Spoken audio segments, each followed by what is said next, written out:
Kementerian Pendidikan, Kebudayaan, Riset, dan Teknologi menawarkan kurikulum yang lebih fleksibel pada tahun 2022 mendatang. Kurikulum yang ditawarkan akan lebih berfokus pada materi yang esensial dan tidak terlalu fokus pada materi. Hal ini dinilai penting agar guru memiliki waktu untuk pengembangan karakter dan kompetensi. Kurikulum prototipe dirancang untuk memberi ruang lebih banyak bagi pengembangan karakter dan kompetensi siswa. Di jenjang SMA, hal ini berarti memberi kesempatan pada siswa untuk menekuni minatnya secara lebih fleksibel. Menurut Kepala Badan Standar Kurikulum dan Asesmen Pendidikan Kemendikbudristek, alih-alih dikontakkan dalam jurusan IPA, IPS, dan Bahasa, siswa kelas 11 dan 12 dibolehkan meramu sendiri kombinasi mata pelajaran yang sesuai dengan minatnya. Sekolah dapat menggunakan kurikulum prototipe sebagai alat untuk melakukan transformasi pembelajaran. Artinya, kurikulum prototipe tidak disebut sebagai kurikulum 2022 karena pada tahun 2022 sifatnya opsional. Kurikulum prototipe hanya akan diterapkan di satuan pendidikan yang berminat untuk menggunakannya sebagai alat untuk melakukan transformasi pembelajaran.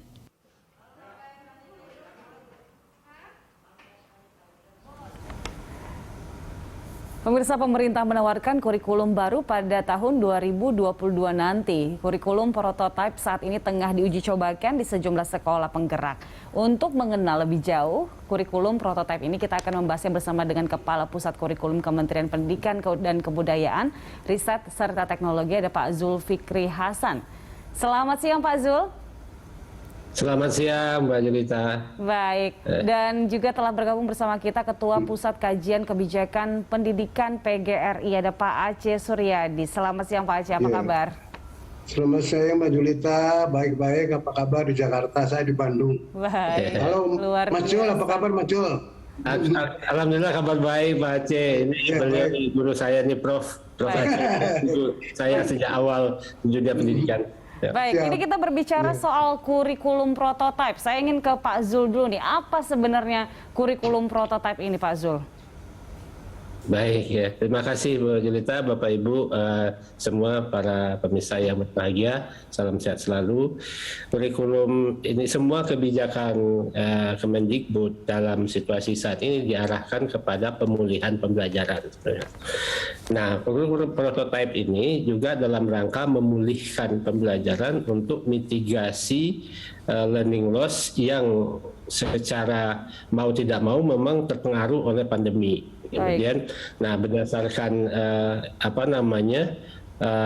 situasi yang ada, mau tidak mau kita memanfaatkan momen pandemi ini sebagai momentum untuk melakukan terobosan-terobosan yang mengarah kepada peningkatan kualitas pembelajaran. Ya. Nah, salah satunya adalah dengan menyederhanakan kurikulum supaya tidak rumit, supaya tidak terlalu beban belajarnya berat, lalu dilakukan penyederhanaan. Nah, salah satu bentuk penyederhanaannya adalah dengan melalui kurikulum prototipe ini yang dilaksanakan di sekolah-sekolah secara terbatas saat ini di sekolah-sekolah penggerak itu. Ya, jadi ini salah satu bentuk pemulihan sebetulnya. Ya. Iya, dibikin sederhana, tapi apakah mempengaruhi kualitasnya, Pak? Oke, justru karena kesederhanaan dalam proses administrasi dan sebagainya dan dengan ini justru bisa sebaliknya meningkatkan kualitas layanan kepada peserta didik sehingga guru lebih punya waktu untuk memperhatikan perkembangan tiap individu peserta didik sebetulnya. Ya. Oke. Mengapa pemerintah begitu percaya diri kurikulum prototipe yang disederhanakan dan bisa ada kombinasi ya Pak Zul seperti itu yang bisa disesuaikan dengan masing-masing pelajar? Karena ini kan sebetulnya lebih memperhatikan passionnya siswa, minatnya siswa, kemudian berikan ruang kepada dia untuk berkreasi, untuk melakukan sesuatu, memproduksi sesuatu, menggunakan berbagai disiplin ilmu yang dia dapat melalui proses belajar teori, kemudian diterapkan, dan ini menjadi pengalaman yang akan mengakumulasikan kemampuan dia, sehingga dia lebih lebih merasakan bahwa peserta didik ini saya mendapatkan ruang yang cukup untuk bagi saya berkreasi, meningkatkan kapabilitas saya sebagai peserta didik. Nah, boleh dicontohkan nih Pak Zul, kalau dulu ya di zaman saya Pak Zul itu kebanyakan kalau ditanya cita-citanya apa, pengen jadi dokter gitu kan, alhasil semuanya masuk IPA gitu kan. Nah, apakah si dokter itu memang si calon dokter itu yang bercita-cita itu bisa memilih gitu mata pelajaran mana yang mungkin cocok, mungkin kalau di fisika kurang dan tidak terlalu diperlukan begitu, bisa dikurangi begitu beban belajarnya, atau seperti apa sih Pak? Iya, nah anak-anak biasanya mungkin bertanya dulu ya apa cita-citanya, mungkin terpengaruh dari luar ya. Nah, kita berharap nanti ke depan dia menentukan cita-citanya itu justru karena mengenal potensi uniknya sejak dini, sehingga dia bisa meramu gitu kan. Nah, sistem pembelajaran dengan paradigma baru ini menggiring anak untuk bisa mengenali potensinya sejak dini, kemudian kita memfasilitasi, lalu dia bisa meramu sejak awal sebetulnya. Lalu ketika ditanya apa cita-citanya, dia betul-betul menjawab sesuai dengan potensi yang ada di dalam dirinya, sehingga nah kalau seperti itu kan ketika mengatur mata pelajaran apa yang mendukung ke arah cita-citanya itu. Yang penting sekali adalah dia memilih cita-cita itu bukan karena pengaruh dari luar, tetapi dia merasakan datang dari dalam karena potensi uniknya itu memang sesuai dengan itu. Nah, itu yang kita bantu. Artinya perlu pendampingan guru juga dong untuk bisa bagaimana mengawasi dan membina, mengarahkan juga bahwa kamu kelebihannya di sini gitu ya Pak Zul ya? Iya, iya. Kalau ada misalnya portofolio anak itu dari awal ya, sejak usia dini, sejak TK, portofolio itu bukan untuk menjuruskan, enggak, tapi untuk mencek apa hal-hal yang sudah dicapai oleh dia dan kemudian dipetakan. Dan kalau dari SD sampai SMP dia punya peta yang komprehensif tentang itu perjalanan pelajarannya dia, nah ini akan membantu dia untuk mengenali siapa dirinya dan kemana arahnya dia akan ini, dan dia akan di situ diberi ruang untuk memadukan pilihan-pilihan mata pelajaran yang mendukung potensi uniknya dia itu dan jurusan yang akan dia tempuh nanti di perguruan tinggi gitu. Baik, saya ingin ke Pak Aceh. Artinya guru ini harus punya pengawasan, kompetensi yang juga baik untuk bisa mendampingi. Ini kan tanggung jawab yang luar biasa, bagaimana bisa memandu anak-anak kita meraih cita-citanya gitu Pak Aceh. Iya, terima kasih Mbak Julita. Ya kalau dalam mengembangkan dan melaksanakan kurikulum baru sejak dulu sampai sekarang, memang selalu ada pelatihan. Sebelumnya itu ada pelatihan. Nah, pada saat ini memang belum ada pelatihan, tetapi baru disosialisasikan di 2.500 sekolah. Itu pun akan diperbaiki pada tahun 2004 setelah dievaluasi. Sekarang langkahnya sudah sangat sistematis sebenarnya. Nah, hanya yang penting dari sekarang, kalau saya ingin usulkan kepada ini lewat Mas Jul nih ke Mas Menteri, bagaimana supaya semua guru saja diberikan pemahaman tentang kurikulum ini, tentang kurikulum prototipe, diberikan pemahaman, tidak harus secara langsung melaksanakannya. Karena toh pelaksanaannya masih di sekolah-sekolah 2.500 sekolah sampel itu saja. Kalau pengawasan saya kira mungkin kurang tepat Mbak Julita. Istilah pengawasan itu tidak bisa dilakukan untuk seorang profesional, guru sebagai profesional. Yang penting peningkatan kapasitas guru, pemahaman, kompetensi, dan wawasannya yang penting.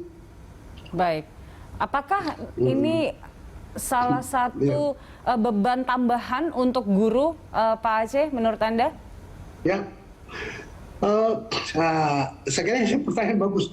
Gini, sebenarnya guru dari dulu sampai sekarang, sudah 2 tahun bahkan sebelumnya, guru itu menanti kurikulum baru karena, mohon maaf saya katakan, saya pernah di kementerian dan saya tahu persis bahwa kurikulum 13 ini kurang cocok untuk masa kini, apalagi masa depan.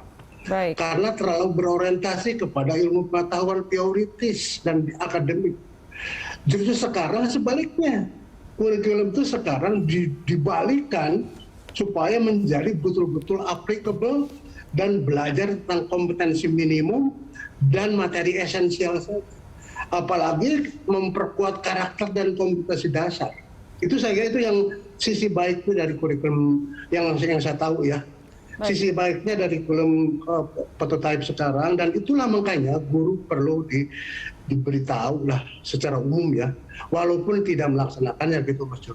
Ya. Nah, untuk kompetensi guru yang ada di Indonesia nih Pak Aceh, apakah saat ini sudah siap menurut Anda untuk bisa menjalankan kurikulum prototipe yang sangat prospektif ini, yang diproyeksikan bisa sangat positif nanti ke depannya?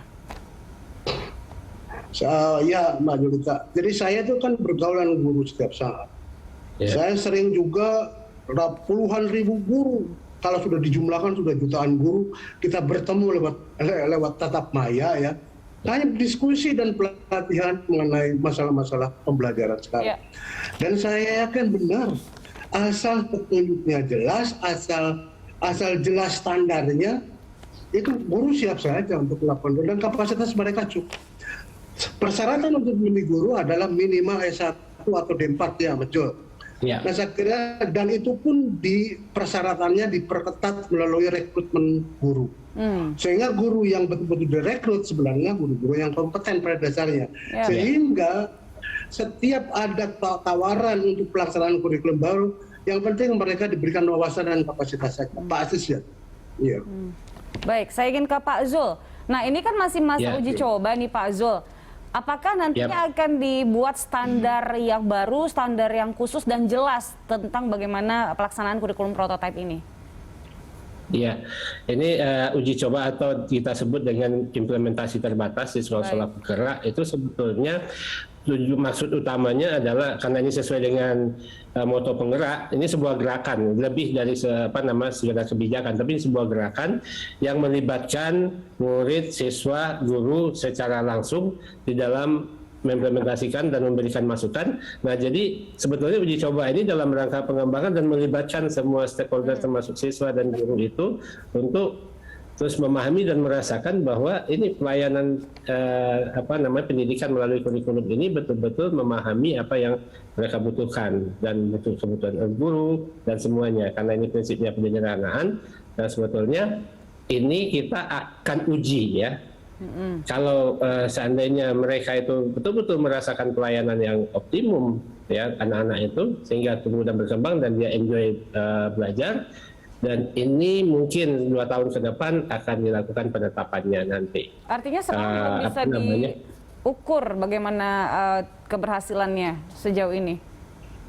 Sejauh ini kita kemarin itu ya kita sudah lihat beberapa testimoni dari anak-anak dan sebagainya, dia merasakan bahwa lebih bisa mencapai kompetensi apa yang mereka ini dan lebih menguasai dan lebih senang melakukan proyek-proyek, dan kemudian perilaku mereka juga mulai berubah gitu kan. Dan yang terpenting tadi mitigasi learning loss itu juga sudah mulai nampak pengaruhnya dengan sistem yang seperti ini. Jadi anak-anak itu walaupun dengan pandemi dia sudah mulai merecovery proses pembelajarannya sendiri, kemudian dia juga lebih berkembang dengan baik gitu. Baik, Pak Zul dan juga Pak Aceh, kita masih akan lanjutkan terkait dengan kurikulum prototipe ini. Usai jeda, pemirsa tetaplah bersama kami di Landstalk.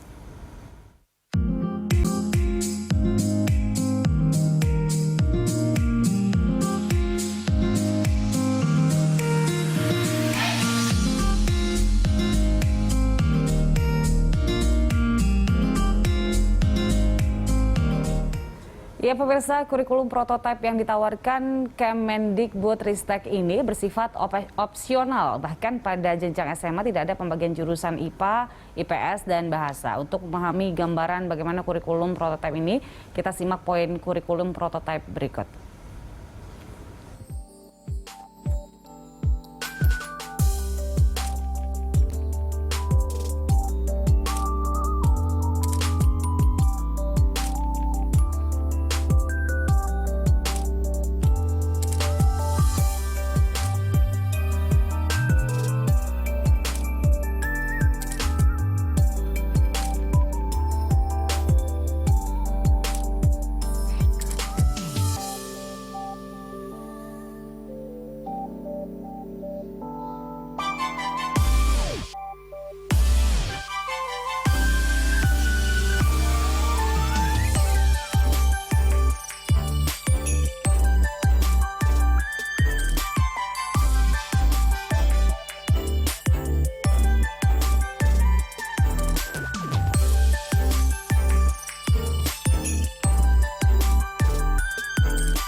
Ya, itu dia pemirsa bagaimana gambaran umum terkait dengan kurikulum prototipe yang telah dilakukan ataupun diuji coba saat ini di 2.500 sekolah. Nah, saya ingin ke Pak Zul.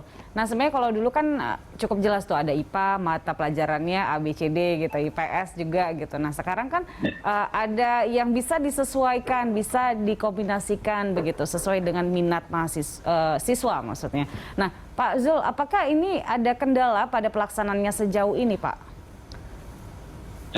Ya, ini lebih kepada kesiapan dari sekolah memberikan pelayanan kepada peserta didik yang lebih fleksibel. Karena kalau selama ini kan berarti mudah sekali ya dengan kotak-kotakan IPA, IPS dan ini. Nah, mudah untuk pengelolaannya, tetapi itu berdampak besar terhadap perkembangan anak. Kenapa selama ini kan sepertinya antara jurusan IPA, IPS dan itu tidak begitu berkorelasi langsung terhadap jurusan apa yang dipilih. Sementara dia sudah terkotak-kotak gitu kan. Nah, sekarang ini betul-betul kita memberikan ruang kepada anak-anak dan sekolah bisa mengatur sedemikian rupa untuk memberikan pelayanan sesuai dengan potensi anak ini. Dan memang ini konsekuensinya kepada pengelolaan di satuan pendidikan. Nah, nanti itu akan kita berikan panduan-panduan dan akan bekerja sama juga kita dengan perguruan tinggi dengan dan proses untuk kelanjutan pendidikan anak-anak ini sehingga betul-betul anak-anak ini diberikan pelayanan yang sesuai dengan minat bakat yang sesungguhnya gitu. Jadi dia tidak menebak-nebak lagi kalau untuk masuk atau masuk perguruan tinggi tes di fakultas ini dulu, kemudian masuk ke IPA dulu, yang nomor 2 pilihannya IPS, nomor 3 pilihannya ini. Nah, ini seolah-olah dia masuk ke perguruan tinggi yang jurusan yang ketiga misalnya itu kecelakaan. Nah, ini kita nggak harap lagi gitu ya. Jadi betul-betul si anak itu sudah mengarah gitu ya kemana profesi apa yang akan dia ini. Dan kalau bisa itu memang portofolio itu sudah kelihatan sejak usia di bawah, pendidikan jenjang di bawah gitu. Kita bukan mengkotak-kotakkan mereka, enggak, tetapi kita sudah antisipasi itu. Oh, itu sama SMA dia konsepnya memadu biologi sama seni, kemudian sama sejarah misalnya kan. Kenapa? Karena saya ingin masuk ke dunia broadcast tentang makhluk hidup ilmiah dan saya akan menelitinya lebih jauh dan saya tampilkan dengan seni, kemudian saya coba padukan secara historis misalnya. Nah, jadi bisa jadi seperti itu gitu contoh sederhananya gitu. Kalau dipikir-pikir ini sangat menarik ya Pak Zul ya. Kenapa nggak dari dulu? Saya ingin coba loh kurikulum seperti ini. Oke. Pak Zul, kendala dalam sosialisasi ke sekolah-sekolah itu ada nggak sih sejauh ini Pak Zul? Sejauh ini tidak ada. Kenapa? Justru beberapa pengalaman dari Pak Kepala Badan kemarin cerita ke daerah ya dari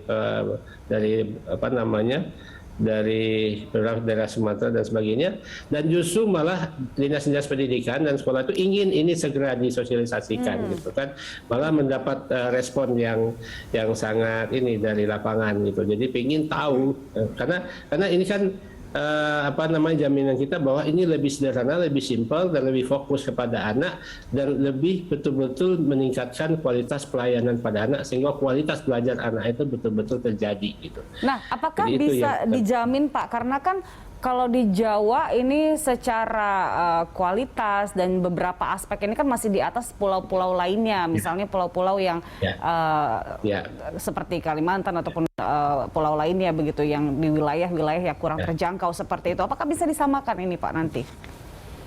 Nah, itu yang kita buka kepada kelompok-kelompok penggerak, kelompok masyarakat, organisasi penggerak gitu kan. Ini kan sebuah gerakan gitu. Jadi ada dari beberapa yang sampai saat ini ada organisasi penggerak yang fokus kepada daerah-daerah tertinggal gitu, sampai Maluku Selatan, sampai ke Pulau Buru, kemana-mana itu. Dan lewat itu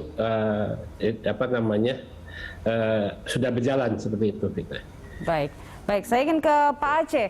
Pak Aceh, bagaimana Anda melihat sosialisasi sejauh ini? Apakah cukup? Karena tahun depan rencananya akan ditingkatkan, akan ada mulai sosialisasi. Apakah memang ini bisa terrealisasi menurut Anda? Ya, terima kasih Mbak Julita. Memang seharusnya ya, saya menyarankan sebagai pihak dari PBPGRI, saya tahu persis keadaan sekolah, kami tahu persis keadaan guru. Yang paling penting mereka itu diberitahu dan disosialisasikan. Mereka paham benar, nggak perlu dilatih. Tentunya mereka bisa belajar secara mandiri dan kerjasama, ya. Dan saya kira yang paling penting sekarang, tadi saya kembali ya Mbak Julita, saya ini mumpung di sini ada Mas Jul ini, saya kira standar ini perlu disusun dan disosialisasikan di 4 tingkatan yang berbeda.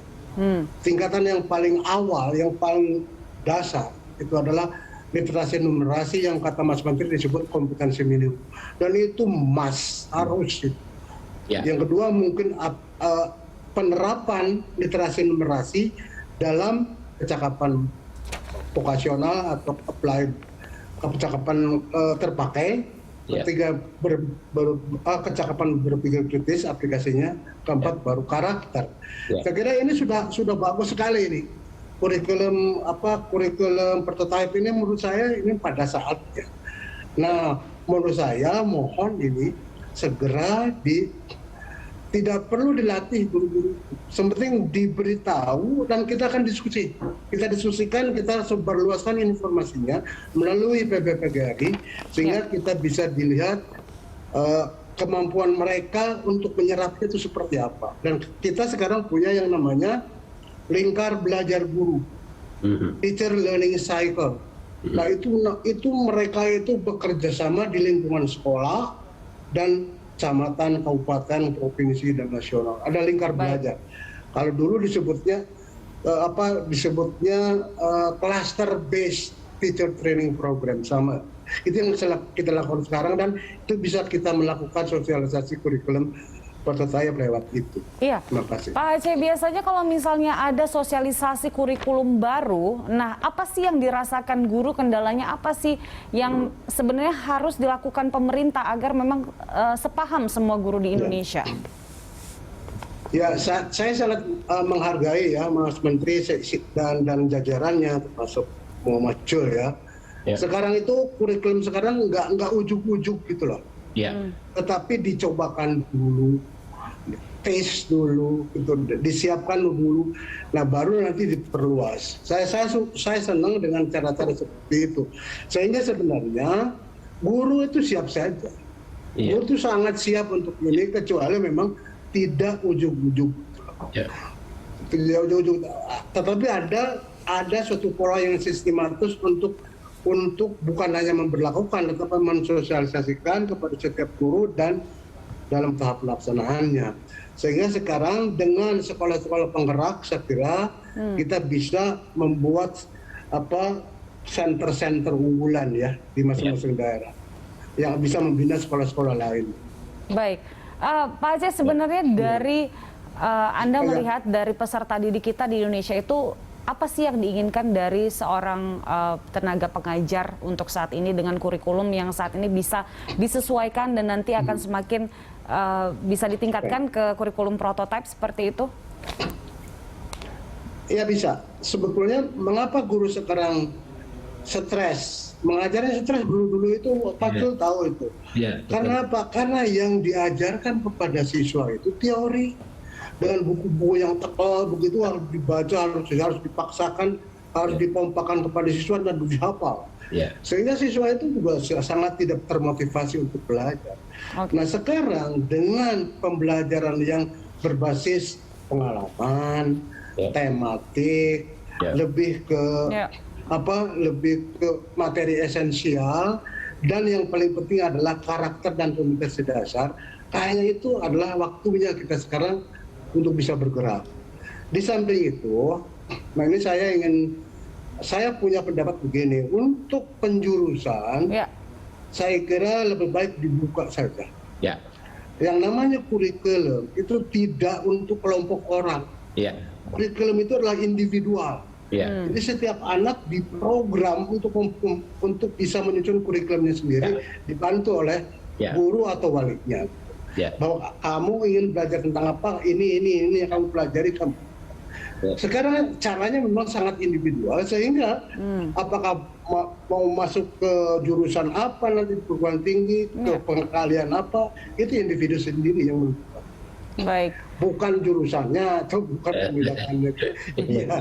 Baik, jadi artinya memang untuk wacana ataupun bukan wacana ya, karena sudah berjalan, tapi rencana untuk merealisasi secara maksimal kurikulum prototipe ini tidak hanya nyaman bagi murid sebenarnya, bagi peserta didik, tapi juga ternyata bagi tenaga pengajar juga akan lebih nyaman, akan lebih fokus juga ya, Pak Aceh ya. Nah, kita masih akan membahasnya di segmen akhir nanti. Pemirsa, tetaplah bersama kami di Lanstop.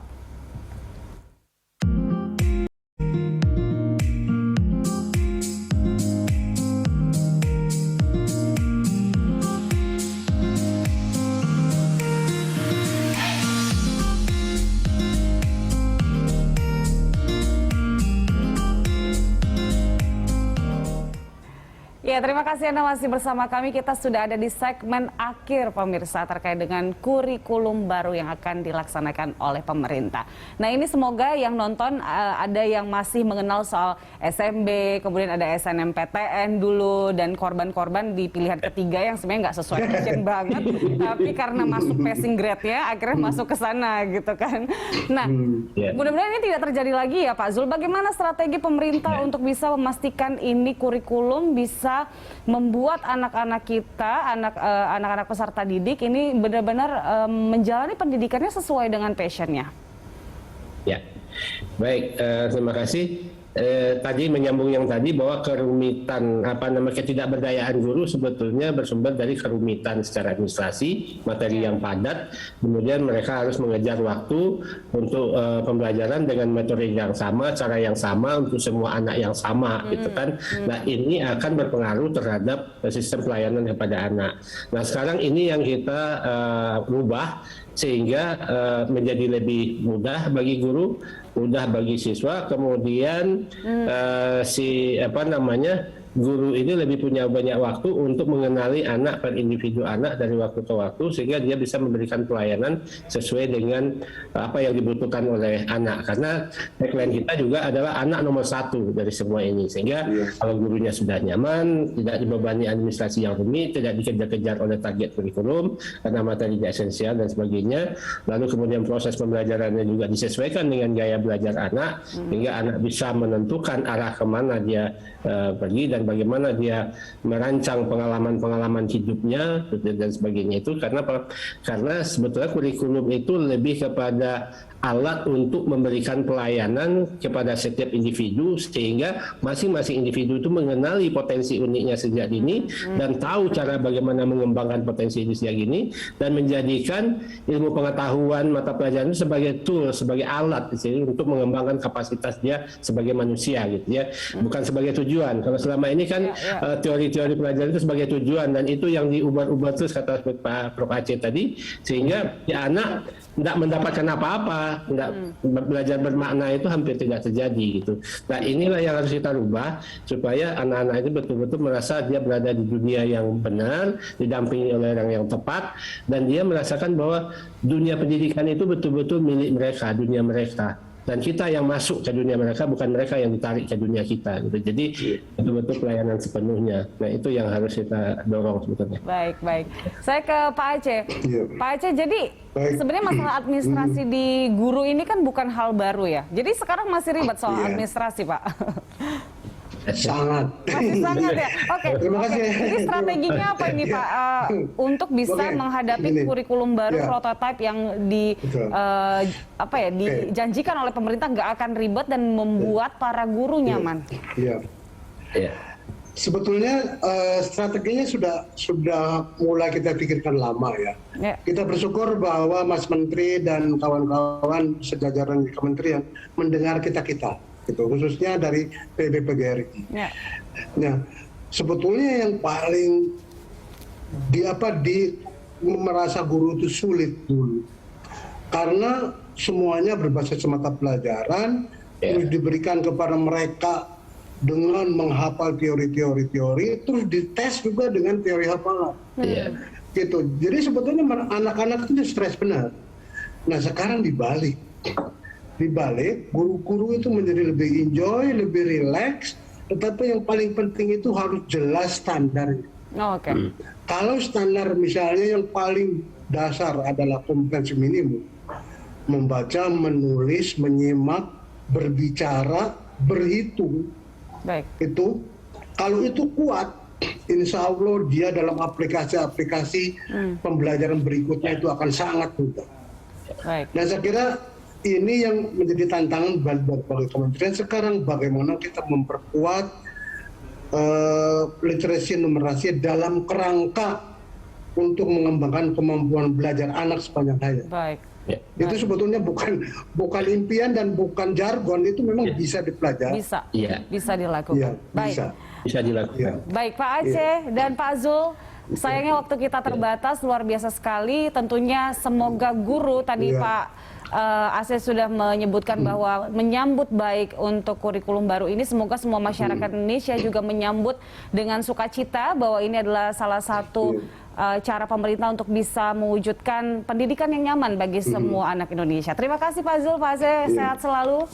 Ya, Sukses selalu. Mas Jul, terima kasih. Terima kasih, terima kasih. Pemirsa. Ya, nanti kata-kata siap. Ya, pemirsa, Langsung masih akan kembali dengan informasi lainnya. Usai jeda. Assalamualaikum.